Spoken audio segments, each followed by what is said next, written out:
এই সেই আরাফাতের ময়দান, যে ময়দানে কিয়ামতের মাঠ প্রস্তুত করা হবে এবং এখানে দাঁড়িয়েই প্রিয় নবী হযরত মুহাম্মদ সাল্লাল্লাহু আলাইহি সাল্লাম তার জীবনের অর্থাৎ শেষ বিদায়ের ভাষণটি দিয়েছিলেন, যেটিকে আমরা বিদায় হজের ভাষণ নামেও চিনি।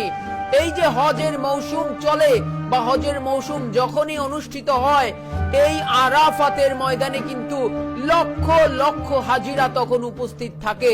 যেহেতু হজ শেষ, আর তাই ময়দানটি এখন কিন্তু একেবারেই শুনশান, নীরবতা শূন্য। এখানে কিন্তু অনেক হাজির জনসমাগম ঘটেছিল।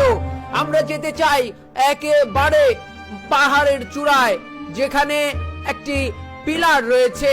বলা হয়ে থাকে ওই পিলারের পাদদেশে দাঁড়িয়েই প্রিয় নবী হযরত মুহাম্মদ সাল্লাল্লাহু আলাইহি সাল্লাম জীবনের শেষ ভাষণ দিয়েছিলেন। বন্ধুরা, আপনারা যে যেখান থেকে ঠিক এই মুহূর্তে ডেইলি আবাবিলকে দেখছেন, অবশ্যই কিন্তু এই ভিডিওটি শেয়ার করে দিবেন এবং আপনারা কে কোথা থেকে এই ভিডিওটি দেখছেন সেটি কিন্তু কমেন্ট করে দিবেন। এটি একটি ঐতিহাসিক স্থান, যার নাম জাবালে রহমত বা রহমতের পাহাড়। মক্কা নগরীর পূর্ব দিকে মসজিদে হারাম থেকে প্রায় 9 কিলোমিটার দূরে এই পাহাড়ের অবস্থান।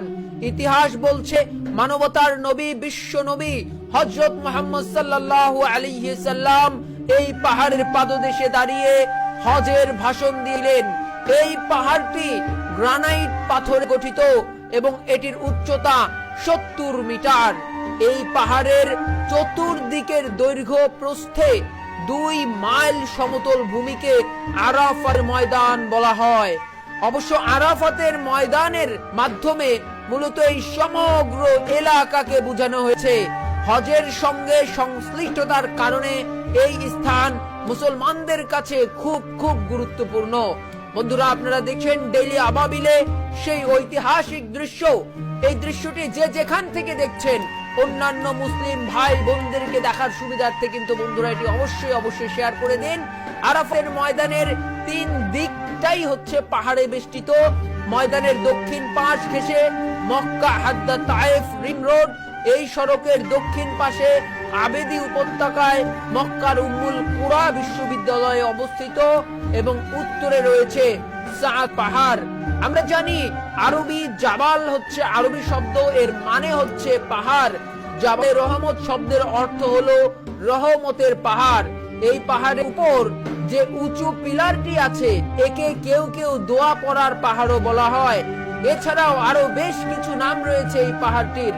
আর এই উপরের যে পিলারের কাছে যাওয়ার জন্য পাহাড়ের বুক বেয়ে যেসব সিঁড়ি রয়েছে, সেই সিঁড়িগুলো কিন্তু বেশ প্রশস্ত দেখতে পাচ্ছেন।